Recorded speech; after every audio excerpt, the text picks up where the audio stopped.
Ready? Yeah, I'm ready. Hey, veterinary friends. Welcome to the Veterinary Life Coach Podcast. Today, I have a wonderful guest for you. It is Dr. Tara Bidgood. Hopefully, I'm saying that correctly. She is a DVM, PhD, and board certified veterinarian in clinical pharmacology. And she is the executive director of veterinary professional services and the medical care team at Zoetis. Did I get that right, Tara? You did. Am I pronouncing your name correctly? Yeah, you did. Okay, we just met, so I feel like I don't quite have my ducks in a row, but I'm so delighted to have you here and talk to you today. And I couldn't be happier to hear about this. So can you just introduce yourself a little bit more and maybe tell us your veterinary story, how you got to be there at Zoetis? Sure, absolutely. Well, first, thank you for having me on the podcast today. I'm really happy to be here and happy to meet you. So I guess I was one of those kids where from a young age, I always wanted to be a veterinarian. I know we hear that a lot, but it's actually true. That's a lot of our story, right? Yeah. My dad was a fish and wildlife biologist. So I was surrounded by animals and research growing up. I grew up in Canada. And I ended up going to veterinary school. Actually, I started out in pharmacy school because I was really interested in just how drugs worked and their mechanism of action in that science. And ended up starting, instead of pre-vet, I actually did pharmacy school and then went to veterinary school after that. So I went to the Western College of Veterinary Medicine. And then after I graduated, I practiced small animal medicine in Canada for a few years. And then I had that bug to travel and still learn. So I looked to go somewhere different and do a graduate program. And because of my pharmacy background, I was really interested in pharmacology. So I ended up buying a Ford Windstar van at an auction, loaded my 2 Labrador retrievers up, and drove from Edmonton, Alberta in Canada to North Carolina in the US, which I had never been to. And I drove there in August. So it was a little bit of a heat shock. Oh, yeah. When I got there. From Canada. Exactly. But ended up going in a residency program at North Carolina State University, which was incredible. I finished my residency and stayed in academia for a while. And then I ended up joining Zoetis. So it was formerly Pfizer Animal Health at the time. And I joined as a specialist. So I gave educational programs to veterinarians and technicians all around the country. And then just after several years and different roles in the company, I now lead our pet care, veterinary professional services, and medical affairs team. So a little bit of a windy career, but it's been amazing. Yeah. So that's fascinating to me because you weren't really in practice then. You went from academia to the pharmacology and then to Pfizer and Zoetis, huh? Well, when I graduated, I practiced in Edmonton, Alberta, in private practice. Okay. So actually, I thought I was going to be a surgeon. So I ended up doing some extra surgery courses and practiced in a small animal practice in the heart of Edmonton for a number of years. And then I got that travel bug to explore the world. So you ended up in North Carolina. Is that where you stayed?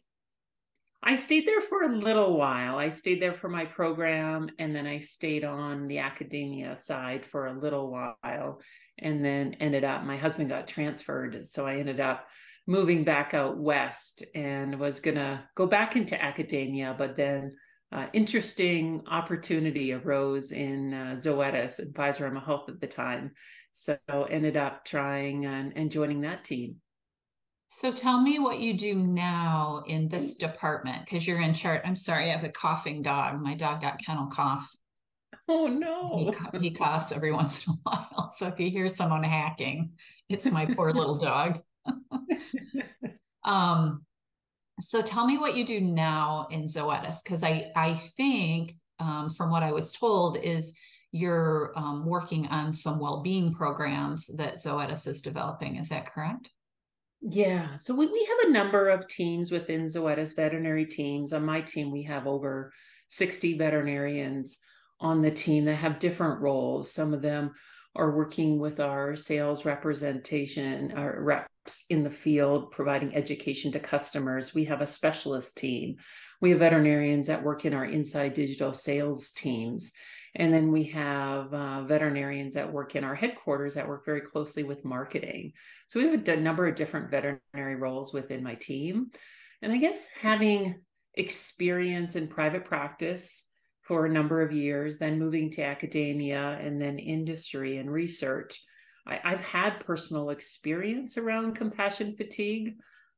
I think we can all realize that stress and burnout was an issue in our profession before COVID, before the pandemic, but it just seemed to be heightened right through the pandemic. And I started getting an interest in learning more. What is compassion fatigue, and what kind of training, or what would really help myself, and how would I help others around me? So I ended up exploring some training opportunities and getting certified in compassion fatigue professional.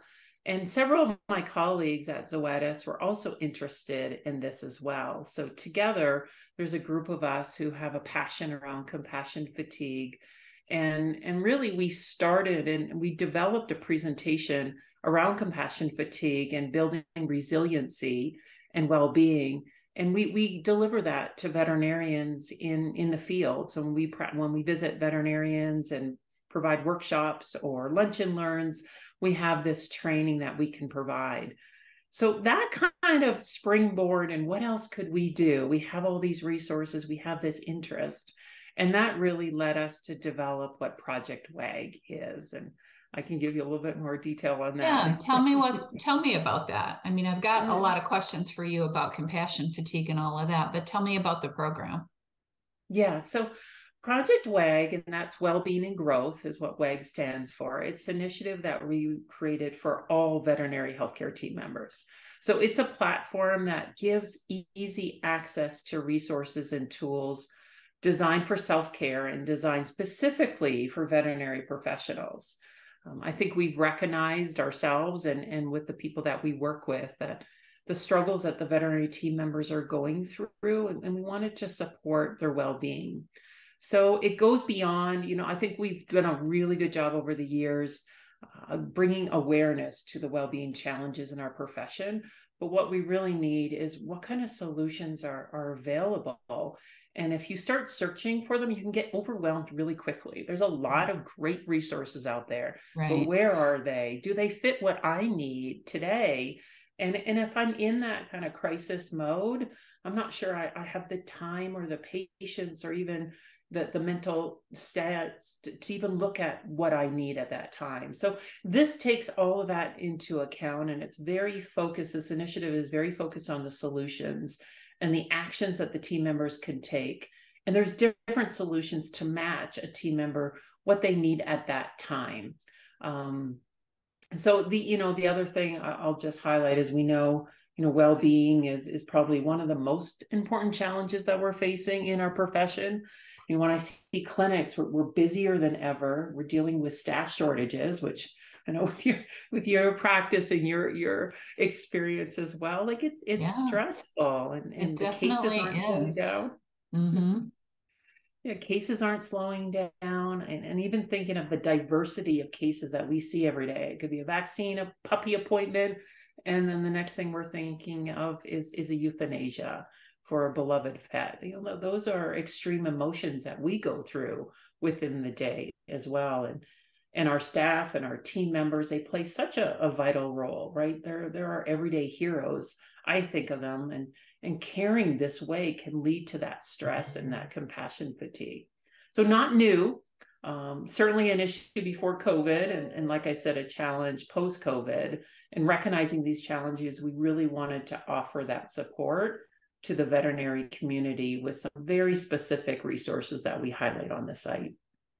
Now, is it based on like one-on-one support? Is it video? Is it, clinic, and Zoetis come into a clinic and help with this kind of thing? Like, how is it designed for the teams?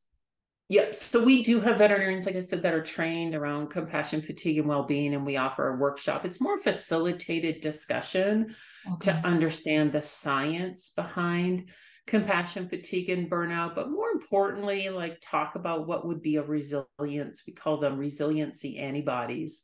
What resiliency antibodies can we develop for ourselves to provide that balance? The site is a website you can go to. It's projectwag.org, where it has like I said, a number of different resources. So I'll highlight one. One is that we're so proud of partnering with the Shanti Veterinary Mental Health Initiative. So Shanti has been around for a long time. They have different initiatives supporting different areas around mental health. And they recently focused in the veterinary space. So in part from a grant from our Zoetis Foundation, we sponsor this program. It's free. We think about the number of great resources out there. The cost of therapy can be really expensive and maybe even a deterrent for someone to seek and find the right one at the right time. Right. Mm-hmm. So a lot of the resources that we have on this site are free, and the Shanti is one of them. So veterinarians, technicians, they can sign up for support groups or even one-on-one sessions that are absolutely free. And they support their well-being and the mental health.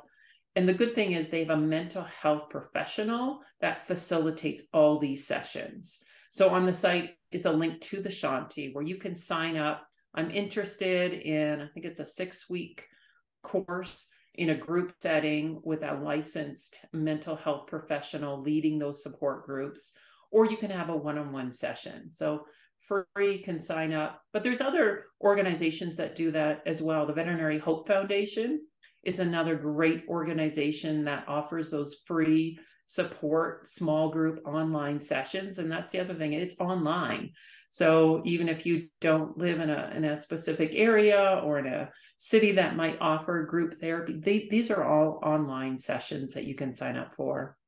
Now, are these the people that run these sessions, the mental health professionals, are they psychologists? Are they psychiatrists? Are they social workers? Like, how do you get these people to do these programs? How does Zoe? Yeah, how do you ask that? Because I was asking the Shanti group the same question, and all of the above. So they're a licensed healthcare professional that are trained to facilitate these sessions. And when I ask them, like, is it hard to recruit? Like, do they have people on waiting lists to help in our industry and to help with these sessions? There's a big need, but on the mental health professional side, there's a great interest in being involved with these programs. So there's never been a shortage of interest of people raising their hands, wanting to facilitate or be part of these sessions. Why do you think that is? Are they interested in vet med in particular? Like, is it different than human medicine? And I mean, I know that there's a lot of mental health issues in every profession, and I know ours is particularly being highlighted right now. Do you think it's that? It could be. I can't say for sure, but how passionate we are about veterinary medicine, people with pets are equally as passionate. So that I find that, right? Yeah, because I interview a lot of people that aren't vets and they just love us. They love their animals. They know that bond and they love their veterinarian, right? So if they hear veterinarians are struggling, they might be raising their hand just to help. Yeah. So what in particular do you do, or do you think that we can do as a profession on top of this to take better care of ourselves, have better mental health, get over the, create the resiliency like you talk about? Like, do you have a specific thing that you like to recommend or that you like to do?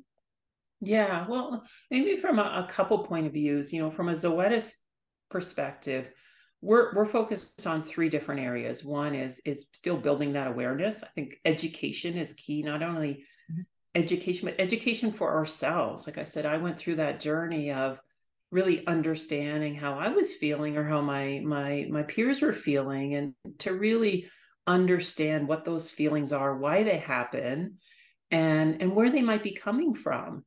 And then the other is we can talk about all we want, but we're scientists at heart, right?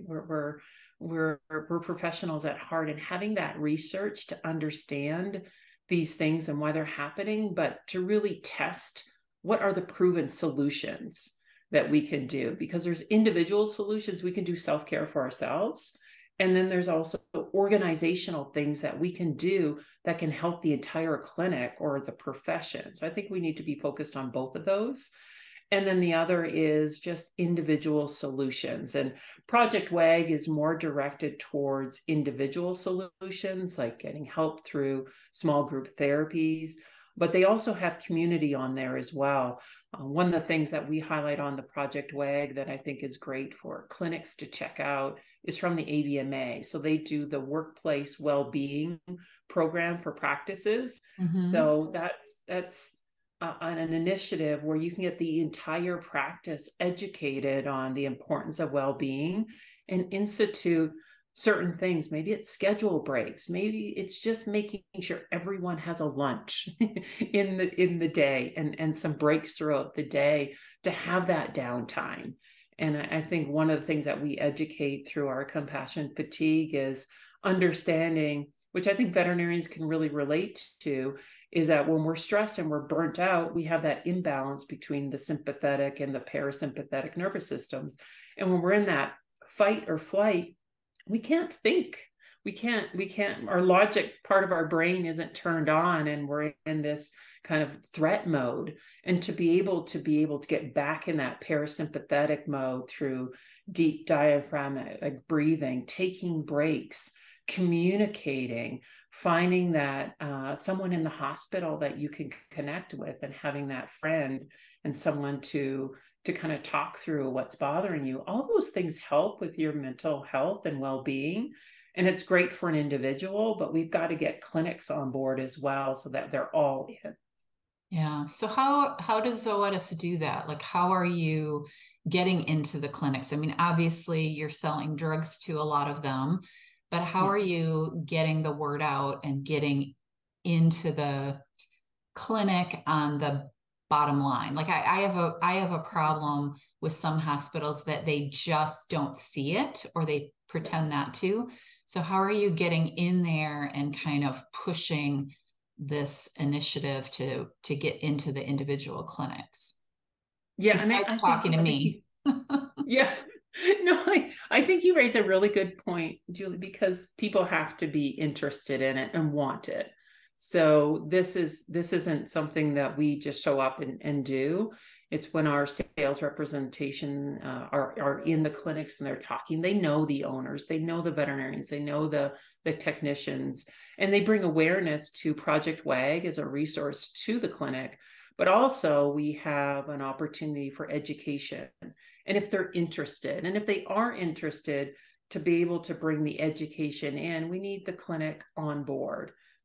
So we need the designated time, we need the input and the buy-in from the practice owner, from the practice manager. Really, everyone needs to be kind of bought in that they do want to be trained and learn about it, but also committed to maybe making some changes after it. So it's not a forced initiative, like you said. If they just don't see it or not interested, that's okay, right? Like, that's okay. It's those that are kind of eager to learn more and want to make a change is where we have some resources that we can bring in. But it is open to an individual. So if you're working in a practice that, let's say, is not interested in the program, can an individual go to the website and get help as an individual? It sounds like they can, right? 100%. Yeah. And that's why we've done some PR, some social media. We actually launched Project WAG at AVMA this past summer and had a presence at the veterinary conference, just trying to bring awareness. To your point, an individual can go on there, and there's a lot of individual type of self-care resources and tools that they can take that ownership and really drive their own resiliency and self-care plan. Yeah. So how do you think as a profession this needs to move forward? It's such a big issue, and we're talking about it now, which I find is great. And I I talk to a lot of veterinarians that are afraid to ask for help or say they need help because they think there's something wrong with them. You know, we have this perfectionism.